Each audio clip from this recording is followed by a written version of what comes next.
سلام فتواتن كبرانن أمن العلم تركو نيشانالي بيتساب كمي تخانو كل سلام እግዚአብሔር ይመስገን በወገኔ ሰላም ንስኻትኩም ሁን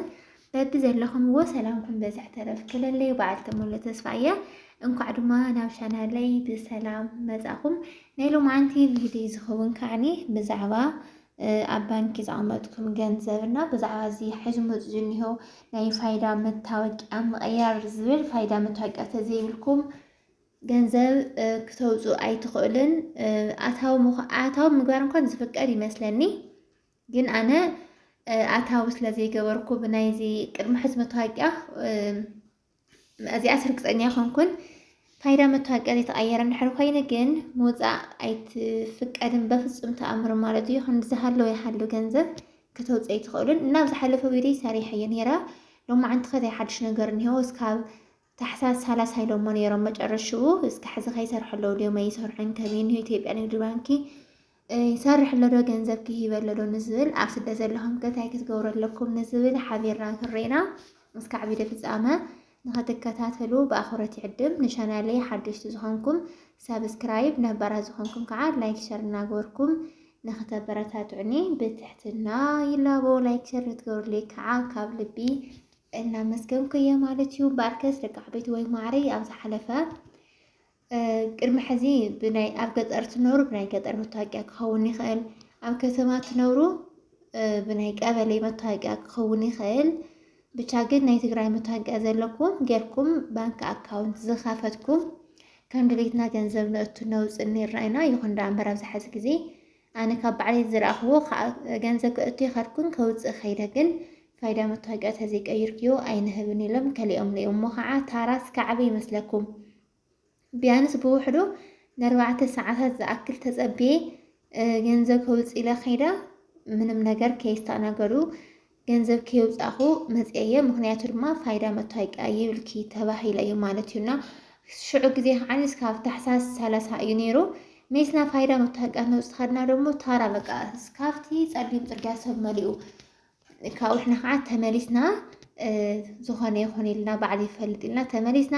ካብኡ ብድሕሪ ኢኻ እስካብ ታሕሳስ 30 እንድሕሎመስ ድሕሪ ኢኻ ይሰርሐለዶ ንዝብል ይሰርሐለዩ ማለት እዩ ሕዚ እውን ይሰርሐለዩ ልክዕታ ናይ ፋይዳ መታወቂያት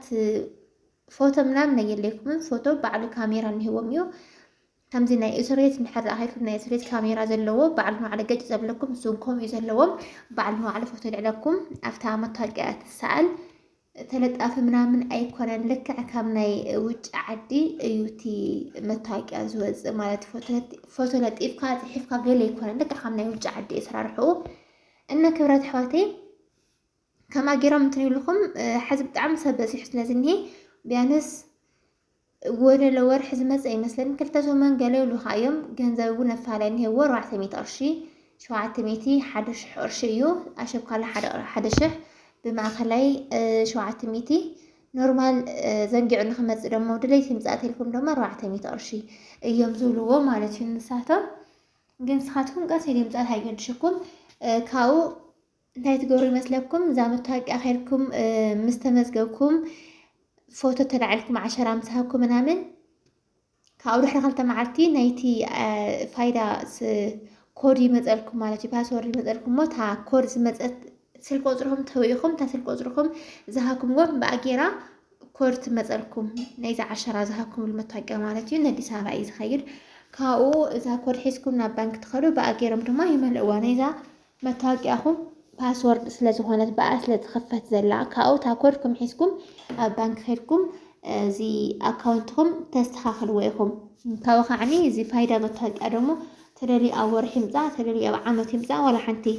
እስኻትኩም ኢትዮጵያውያን ተጋሩ ምዃንኩም ዘለሊ ናይ ግሊ መታወቂያኹም ስለዝኒሄኩም ማለት ዋና ችግሩ እንታይ እዩ ነቲ ባንኪ እዩ በር ችግር የብሉይ ካብኡ ከዓኒ ኣብ ስደት ዘለና እንታይ ክንገብር ኣለና ስደት ኮይንና ከዓ ከመይ ጌርና ፋይዳ መታወቂያ ንውፅእ ከመይ ጌርና ክንሕድሶ ንኽእል ደኣኒ ገንዘብና እንታይ እዩ ክኸውን ንዘልኩምኒ ያው እዚ ኩሉ መንግስቲ ይፈልጥ እዩ ደቂ ዓበይቲ ወይ ማዕረይ ኣብ ስደት ንዘለኹም ምናልባት ኣታዊ ይግበሩ ይግበርን እዚኣ ርግፀኛ ይኾንኩን ግን ይግበር ይኾን እዩ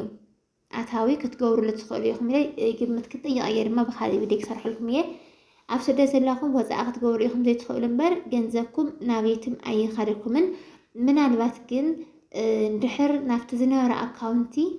ኣብ ስደት ዘለኹም ኣሕዋተይ ናፍቲ ዝነበረ ኣካውንቲ ገንዘብ ምእታውን ድሕር ዘይፍቀድ ኮይኑ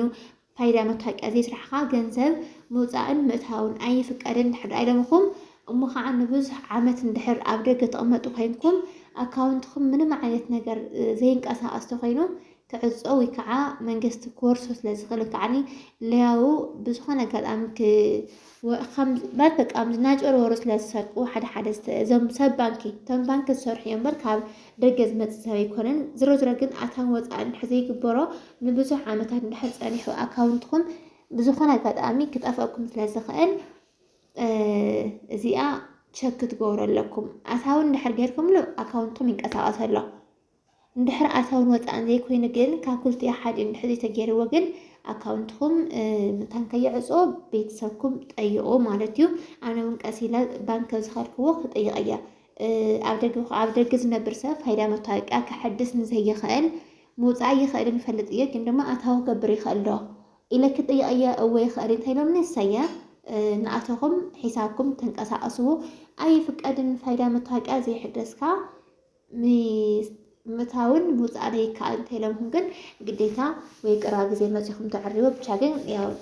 ቤተሰብኩም ከይዶም ዝግበር ይገብሩ ማለት እዩ። ካብኡ ከዓኒ ገንዘብና ከመይ ክኸውን ይገለን እንትብሉ ያው እንግዲህ ከምዛ ጌርኩም ክትረጋግፁ ትኽእሉ ማለት ሕዚ ባንክ ከይድካ ክትጥይቕ 4 ሰዓት 5 ሰዓት ከይድካ ኢኻ ታራ ሒዝካ ኢኻ ንዝኾነ እትኾነ የእትውኻን ታራ ሒዝካ ኢኻ ተኣቱና ሰብ ደሞ እስካብ ፅርግያ እዩ ሰብ መሊኡ ትሪኦ ብጣዕሚ እዩ ዝስክፈካና። ዝሮ ኣነ እውን ዳሕናዊ ዝኾነ ከይደ ክጥይቕ እየ ኢለ ተስፋ ይገብር። ካብኡ ገንዘብኩም ከዓኒ ምንም ኣይኸውንን ብዙሕ ኣየተሓሳስብኩም። ካብኡ ካብ ድሕሪ ሕዚ ኣካውንት ትኸፍቱ ደግሞ ብናይ ኢትዮጵያ ንግዲ ባንኪ ተዘይትኸፍቱ ብናይ ግሊ ከምኒ ወጋገን ከምኒ ዳሽን ብቻ ካብ ኢትዮጵያ ንግዲ ባንኪ ወፃእ ዘሎ ትኸፍቱ ይምረፅ። ንምንታይ ተልኩምኒ ኢትዮጵያ ንግዲ ባንኪ ገንዘብ ኣይህብን ዘሎ 2000 5000 እናለ ቢያንስ ኣብ መዓልቲ 2000 ተውፂኢኹም ወይ ከዓ 5000 ተውፂኢኹም ቢያንስ 4 ሰዓት 5 ሰዓት ኢኹም ጠጠው ትብሉ ብጣዕሚ እዩ ዘዝሕ። ስለዚ ክብራት ኣሕዋተይ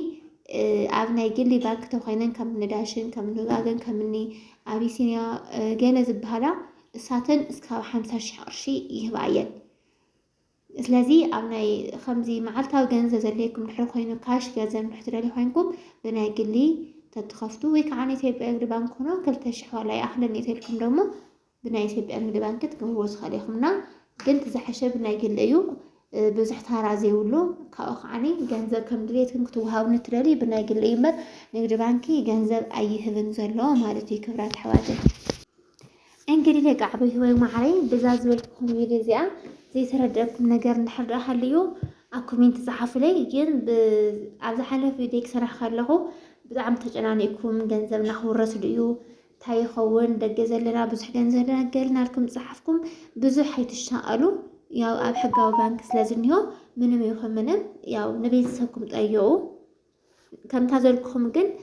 ኣታውን ወፃእን ድሕር ዘይብሉ ንብዙሕ ዓመታት እንድሕር ፀኒሑ ንብዙሕ ዓመታት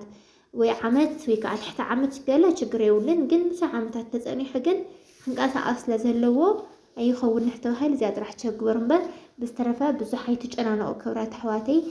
ናብዚ ኸዶ የብሉን ገንዘብኩም ማለት እዩና ደቂ ዓበይቲ ወይ ማዕረይ ካብዚ ብዝሓለፈ ቅር ዘለኩም ነገር ተልዩ ዘይተረድአኩም ነገር ተልዩ ኮሜንት ፃሓፉለይ። እስካብ ቪድዮ ፍፃመ ንስተኸታተልኩምኒ ካብ ልቢ እናመስገንኩ እየ። ሼር ላይክ ሰብስክራይብ ምግባር ድማ ኣይትረስዑ ማለት እዩ።